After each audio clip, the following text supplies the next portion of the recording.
حضرت مطلب کا ہنگام وفات آیا تو انہوں نے اپنا جانشین اپنے بھتیجے شیبۃ الحمد یعنی عبد المطلب کو بنایا۔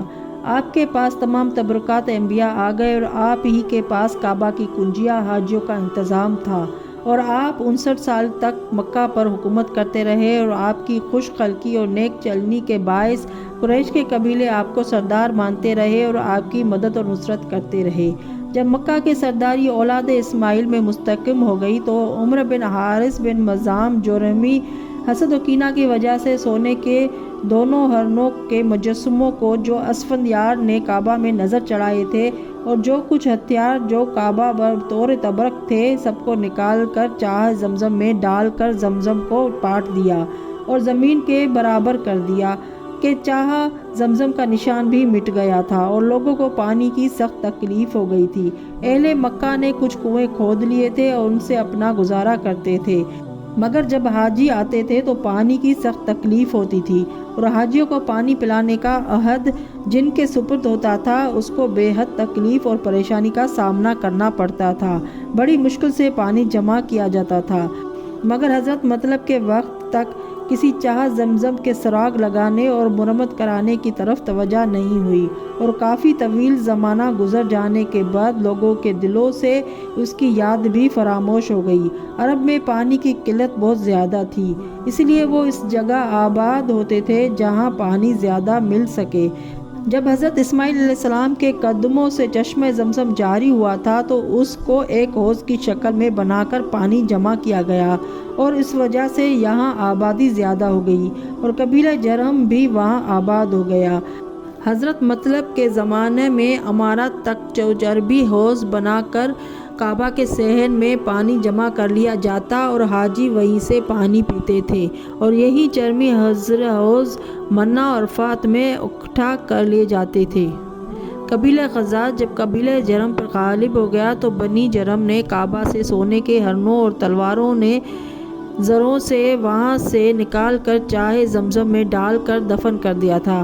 جب کسی جو جناب عبد المطلب کا دادا تھے بنی خزان پر غالب آ گئے اور مکہ معظمہ پر پورا تسلط ہو گیا تو اس عرصے میں انہیں اور ان کے بیٹے عبد مناف اور ان کے بیٹے ہاشم اور ان کے بھائی مطلب کو موقع نہ ملا کہ زمزم کو کھودا جائے اور اس کا پتہ لگایا جائے۔ اتنے طویل عرصے میں اس کا نام و نشان مٹ گیا تھا۔